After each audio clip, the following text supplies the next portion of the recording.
नमस्कार।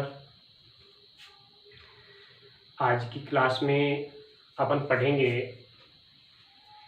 भाषा।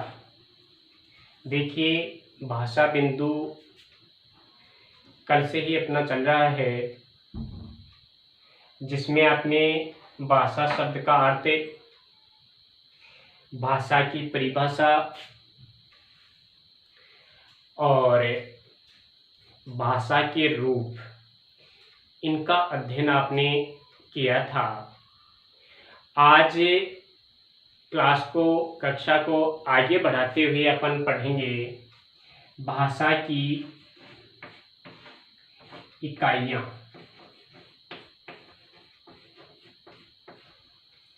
भाषा की इकाइयाँ। देखिए बेटा, जिस प्रकार से आपने व्याकरण के अंग पढ़े थे, उसी प्रकार से भाषा के भी अपन अंगों के बजाय इसकी इकाइयाँ बोली जाती हैं। तो भाषा की कितनी इकाइयाँ होती हैं? भाषा की 5 इकाइयाँ होती हैं। 5 इकाइयाँ होती हैं। कितनी इकाइयाँ होती हैं? भाषा की 5 इकाइयाँ होती हैं। आपने व्याकरण के 4 अंग पढ़े थे, तो 4 तो वे अंग हैं और उनमें एक शब्द और जुड़ जाता है, एक इकाई और जुड़ जाती है। इस प्रकार से 5 इसकी इकाइयों के रूप में गिनी जाती हैं। तो देखते हैं, पहली इसकी जो इकाई है वह है ध्वनि। दूसरी है वर्ण।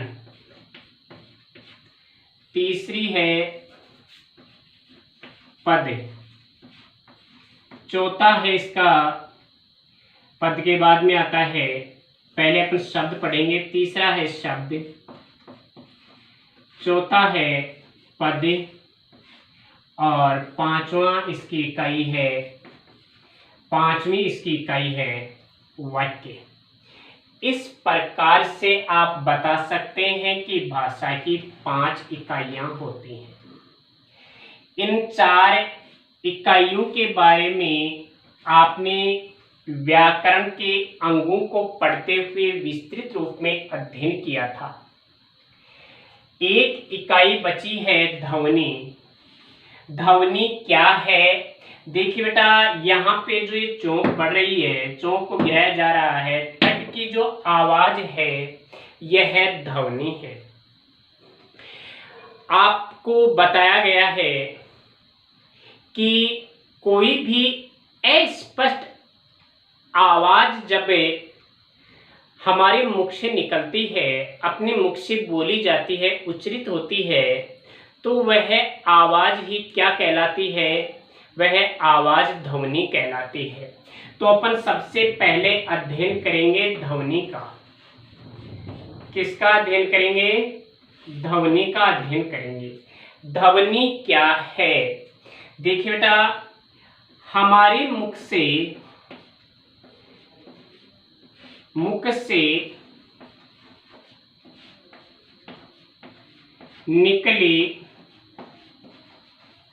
निकली कोई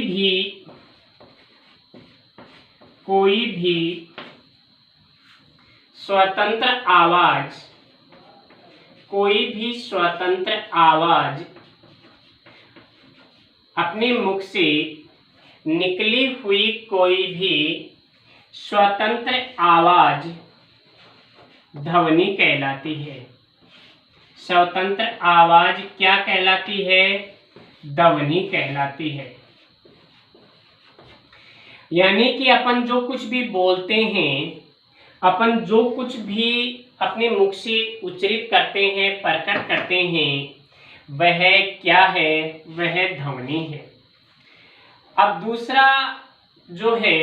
दूसरी इकाई आती है वर्ण। वर्ण क्या है बेटा?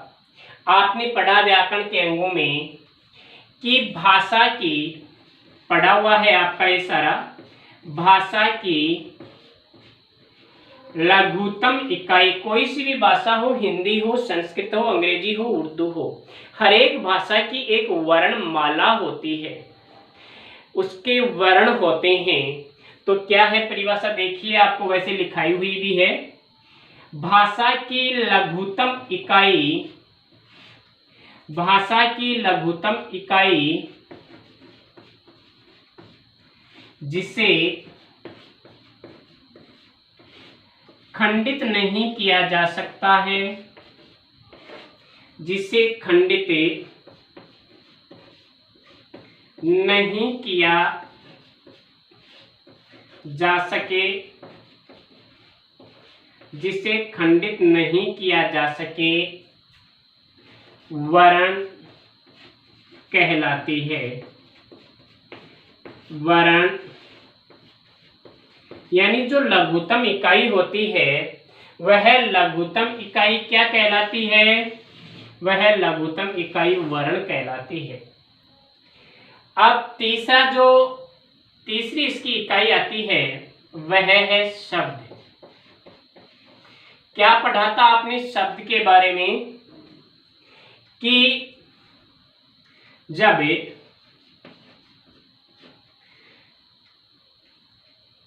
शब्द किसे कहते हैं, शब्द कहते हैं दो या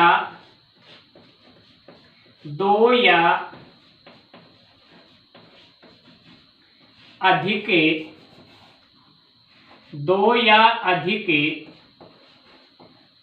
वर्णों के,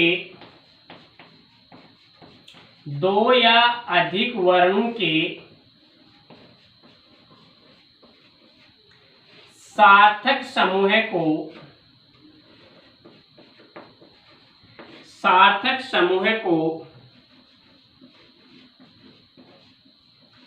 शब्द कहते हैं। देखिए कोई भी वर्ण समूह शब्द नहीं होता है, कोई भी वर्ण समूह शब्द नहीं होता है, तो शब्द किसे कहेंगे फिर, यानी वर्णों का ऐसा समूह है जो एक सही अर्थ को प्रकट करता है। देखिए यहाँ पे ये दो वर्ण हैं, यहाँ दो वर्णों का मैंने समूह बनाया है, लेकिन यह समूह शब्द नहीं है। यहाँ पर इन्हीं वर्णों को मैंने इस प्रकार से लिख दिया, आगे पीछे लिख दिया, तो ये शब्द बन गए, क्योंकि यह सार्थक है और यह एक निरर्थक समूह है, इसलिए यह शब्द है और यह शब्द नहीं है।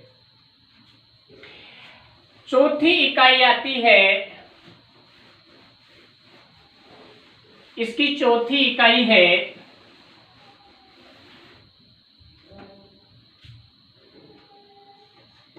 पद। अभी आपने शब्द पढ़ा, शब्द में क्या पढ़ा कि जब तक कोई सार्थक वर्ण समूह अकेला लिखा जाता है, जब तक किसी सार्थक वर्ण समूह को अकेले को लिखा जाता है तब तक तो वह शब्द है, और उसी वर्ण समूह को, उसी सार्थक वर्ण समूह को जब वाक्य में प्रयुक्त कर दिया जाता है तो वह क्या बन जाता है, वह पद बन जाता है।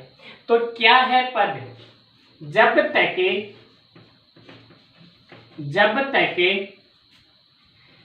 किसी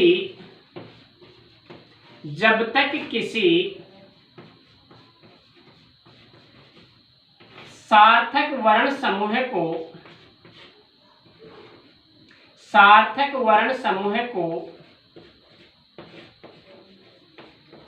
समूह को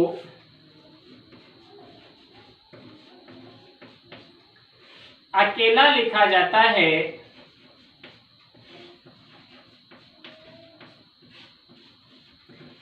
अकेला लिखा जाता है, तब वह शब्द कहलाता है। तब वह शब्द कहलाता है। और यदि उसी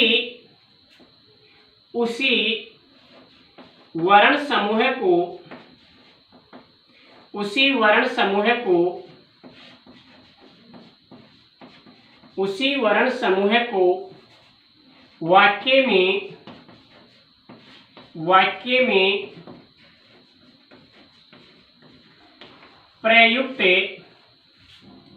प्रयुक्त कर दिया जाता है, उसी वर्ण समूह को वाक्य में प्रयुक्त कर दिया जाता है, पद कहलाता है। एक बार आप इसे पढ़िए कि जब तक किसी सार्थक वर्ण समूह को अकेला लिखा जाता है तब वह शब्द कहलाता है, और यदि उसी वर्ण समूह को वाक्य में प्रयुक्त कर दिया जाता है तो वह क्या कहलाता है? पद कहलाता है। जैसे शब्द है यहाँ रमेश, यह अकेला लिखा हुआ है, अभी एक शब्द है, लेकिन इस शब्द के आगे और वर्ण समूह लिख दिया जाए, जैसे ईमानदार। ईमानदार भी एक शब्द है, और यहाँ जोड़ दिया जाए है, और इसको एक वाक्य बना दिया गया है कि रमेश ईमानदार है, तो यह एक वाक्य हो गया। और ये सभी जो शब्द हैं ये क्या बन गए? पद। इसलिए एक वाक्य में कई पद होते हैं। पांचवी इकाई लेते हैं अपन वाक्य। वाक्य के बारे में भी आपने पढ़ा है कि वाक्य क्या है। देखिए बेटा, दो या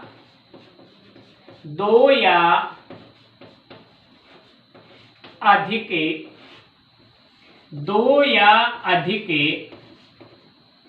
शब्दों के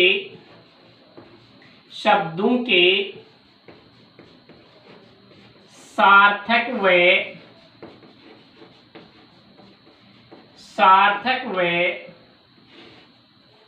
व्यवस्थित समूह को, दो या अधिक शब्दों के सार्थक व व्यवस्थित समूह को क्या कहते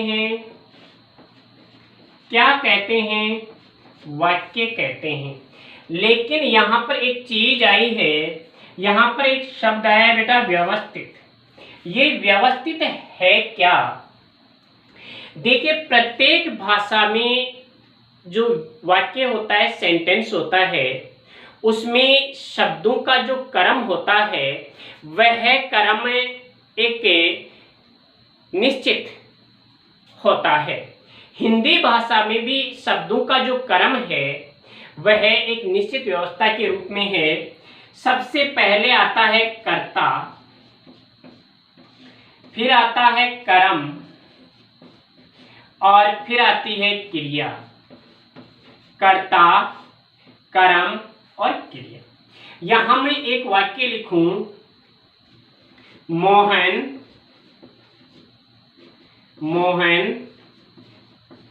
पुस्तकें पढ़ता है, मोहन लेख लिखता है, सीता खाना पकाती है।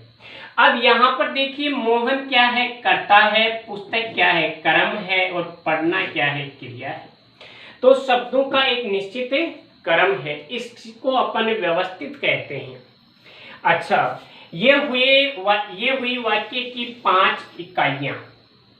अब अपन आगे चलते हैं, जो एक बहुत ही अच्छी चीज है। यह एक कॉमन सेंस की बात भी है, और कक्षा 12 के लिए तो यह बहुत ही महत्वपूर्ण चीज है। आप देखेंगे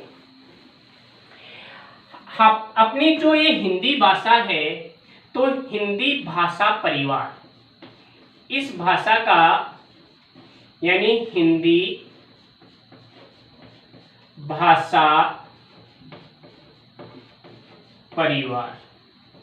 देखिए, हिंदी भाषा का जो परिवार है वो कितना विस्तृत है और इसमें कौन कौन से समूह को शामिल किया गया है उसको अपन देखें। तो बेटा देखिए, हमारा जो हिंदी भाषा परिवार है, हिंदी भाषा परिवार, हिंदी भाषा परिवार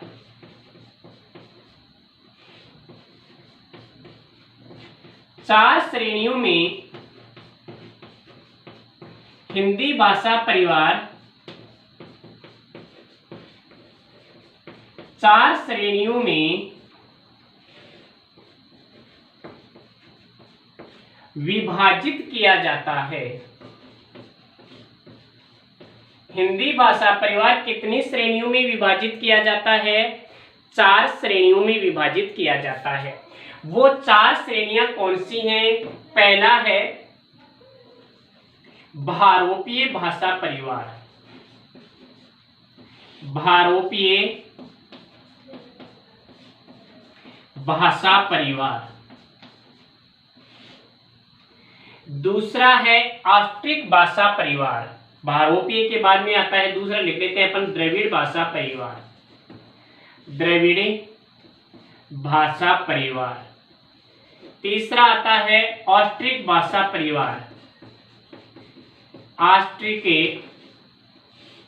भाषा परिवार। और चौथा लिखते हैं अपन चीनी तिब्बती भाषा परिवार। चीनी तिब्बती, चीनी तिब्बती भाषा परिवार। इस प्रकार से अपनी हिंदी भाषा परिवार को 4 श्रेणियों में विभाजित किया जाता है। अब देखिए बेटा, कितने प्रतिशत लोग कौन से भाषा परिवार में शामिल किए जाते हैं? विश्व की जो 73% जनसंख्या है, भारत की जो 73% जनसंख्या है वो भारोपीय भाषा परिवार में आती है, जो उत्तरी पूर्वी भारत में निवास करती है। द्रविड़ भाषा परिवार यानी कि 25% लोगों के द्वारा द्रविड़ भाषा परिवार में शामिल किया जाता है और 1.3% जो लोग हैं, 1.3% जो लोग हैं वो आते ऑस्ट्रिक में और 0.7% लोग कौन से में आते हैं? चीनी तिब्बती भाषा परिवार में आते हैं। इस प्रकार से ये 100% अपना भाषा परिवार जो हिंदी है इसको, इसलिए हमारी जो हिंदी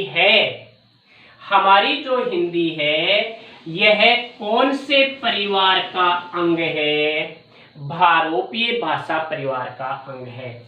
हमारी हिंदी भाषा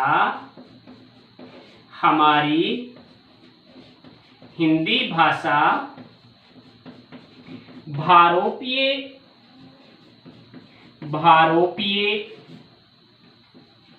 भाषा परिवार का अंग है। भारोपीय भाषा परिवार का अंग है। भारोपीय भाषा परिवार का अंग है। ये तो था एक भाषा के बारे में सामान्य सी बातें, लेकिन अपनी जो ये भाषा है हिंदी, ये हिंदी भाषा, इस हिंदी भाषा का स्वरूप क्या है और ये हिंदी भाषा कहाँ से विकसित होकर के आई है। कक्षा 11 के बच्चों के लिए मैंने एक वीडियो डाला है, हिंदी भाषा का उद्भव और विकास, हिंदी भाषा की उत्पत्ति।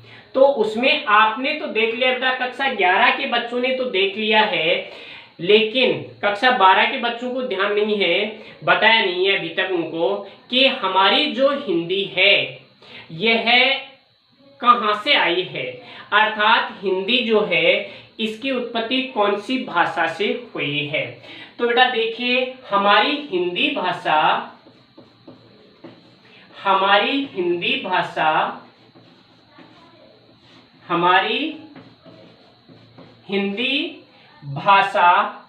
का विकास शौरसेनी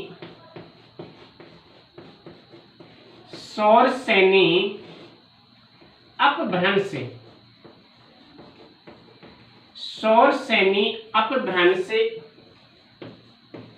से हुआ है। शौरसेनी अपभ्रंश से हुआ है। प्रश्न आता है बेटा कक्षा 12 के लिए, ये अलग से 1 नंबर का प्रश्न आया हुआ है पेपर में कि हमारी हिंदी भाषा का विकास कौन से अपभ्रंश से हुआ है। 1 नंबर का प्रश्न आया था, बस केवल इतना सा उत्तर था, इसमें 1 नंबर था। बताइए कौन से अपभ्रंश से हुआ है? शौरसेनी अपभ्रंश से। देखिए बेटा, ये जो अपभ्रंश शब्द है, यह अपभ्रंश अविकसित हिंदी का स्वरूप है।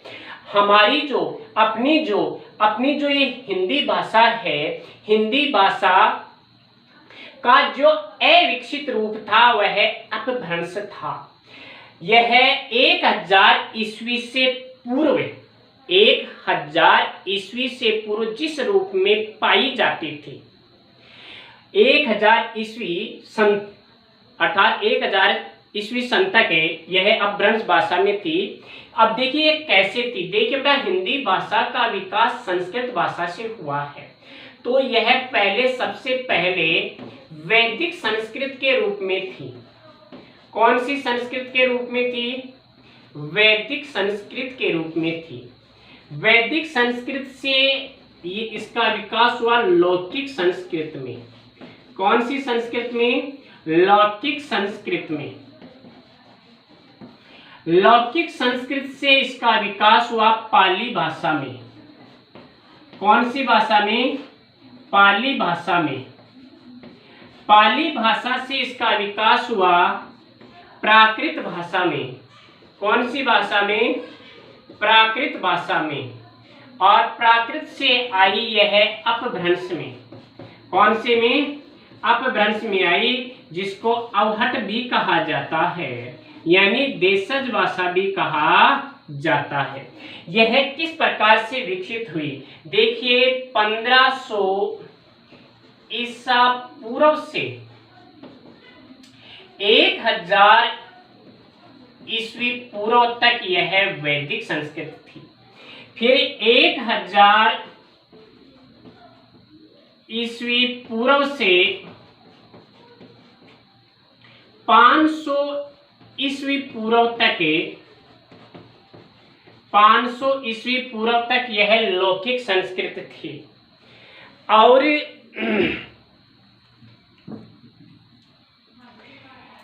उसके बाद में यह 500 ईस्वी से 500 ईस्वी ईसा पूर्व से 0 ईस्वी सन तक पाली भाषा के रूप में थी। और 0 ईस्वी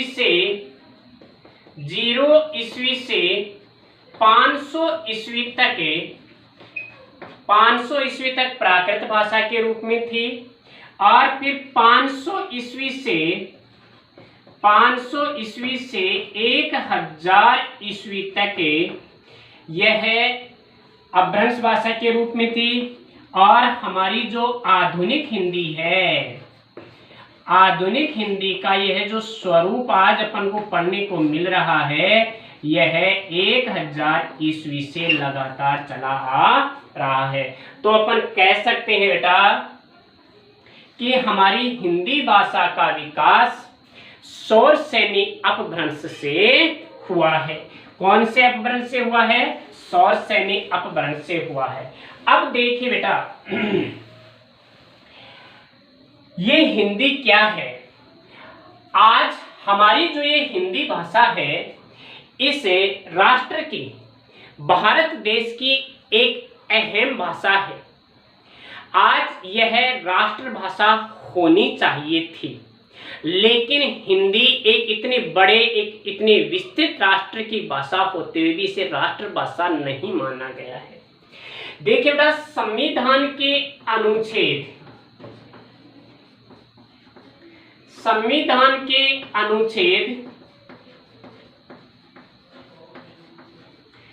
343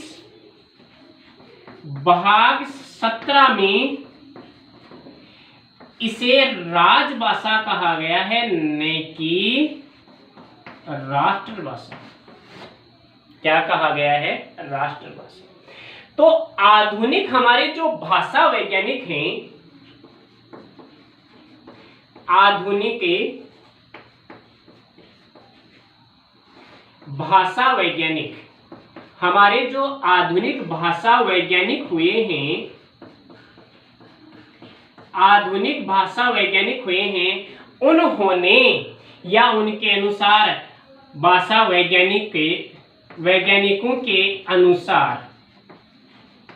अनुसार जॉर्ज विलियम जैसे भाषा वैज्ञानिकों के अनुसार हिंदी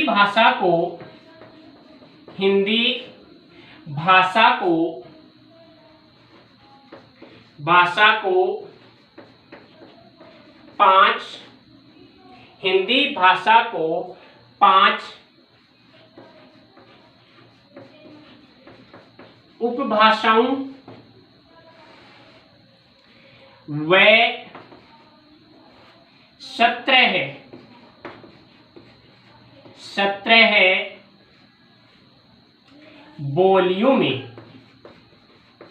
17 बोलियों में विभाजित किया गया है। कितनी बोलियों में विभाजित किया गया है? 17 बोलियों में विभाजित किया गया है। देखिए मैंने क्या लिखा है, अभी इसके बारे में लिखा है कि आधुनिक भाषा वैज्ञानिकों के अनुसार इसे कितनी उपभाषाओं में विभाजित किया गया है? 5 उपभाषाओं में। और इसे हिंदी भाषा की जो ये 5 उपभाषाएं हैं, इसमें 17 बोलियों को, कितनी बोलियों को मान्यता दी गई है? 17 बोलियों को मान्यता दी गई है। देखिए बेटा, वैसे तो संविधान के अनुच्छेद 343 भाग 17 अनुसूची 8 में यह वर्णित किया गया है, और आज हमारा जो संविधान है, उस संविधान में इस हिंदी भाषा के लिए राष्ट्रभाषा शब्द नहीं है। तो फिर क्या है? इसे राजभाषा का दर्जा दिया गया है। केवल प्रशासकीय कार्यों में इसका प्रयोग किया जाता है, यह संपूर्ण राष्ट्र की भाषा नहीं है। समय समय पर इस भाषा को राष्ट्रभाषा के रूप में दर्जा दिलवाने के लिए अनेक प्रयास किए गए हैं, अनेक समितियों ने प्रयास किए हैं, अनेक संगठनों ने प्रयास किए हैं, अनेक नेताओं ने, राजनेताओं ने प्रयास किए हैं, लेकिन इसके विरोध में भी उतना ही धरना प्रदर्शन होता है। आप दक्षिणी भारत में जाइए, कर्नाटक है, तमिलनाडु है, आंध्र प्रदेश है, और अन्य जो दक्षिणी राज्य हैं, उनमें हिंदी भाषा को राष्ट्रभाषा बनाए जाने के पक्ष में विरोध होता है। आज हमारी जो 8वीं अनुसूची है, इस 8वीं अनुसूची में 22 भाषाओं को मान्यता प्राप्त है। 22 भाषाओं को मान्यता प्राप्त है। मूल संविधान में तो केवल 14 भाषाओं को ही मान्यता दी गई थी, लेकिन धीरे धीरे इसमें परिवर्तन होते गए और आज यह संख्या पहुंच गई है 22 तक। 2003 के बाद में किसी भी भाषा को मान्यता नहीं दी गई है। 2003 में 4 भाषाओं को शामिल किया गया था, बोडो, डोगरी, मैथिली और संथाली। इसके बाद में किसी भी भाषा को शामिल नहीं किया गया है। तो अपन कह सकते हैं कि आज की जो अपनी जो वर्तमान हिंदी है इसमें 5 उपभाषाएं हैं और 17 बोलियां हैं। चलो अपन अध्ययन करते हैं कि ये 17 उपभाषाएं कौन सी हैं और ये 5 उपभाषाएं कौन सी हैं और 17 बोलियां कौन सी हैं। तो 5 उपभाषाएं देखिए बेटा, 5 उपभाषाएं, 5 उपभाषाएं देखिए। पहली जो उपभाषा है वह है पश्चिमी हिंदी। पश्चिमी हिंदी। दूसरी जो उपभाषा है पूर्वी हिंदी। पूर्वी हिंदी। तीसरी जो उपभाषा है वह है राजस्थानी हिंदी। राजस्थानी हिंदी। चौथी जो उपभाषा है बिहारी हिंदी। बिहारी हिंदी। पांचवी जो भाषा है वह है पहाड़ी हिंदी। पहाड़ी हिंदी। अब आप देख लीजिए बेटा, लगभग ये माना जाए कि दक्षिणी दक्षिणी भारत को छोड़कर अन्य लगभग राज्यों में हिंदी का बोलबाला है, दक्षिण का कोई नाम नहीं है।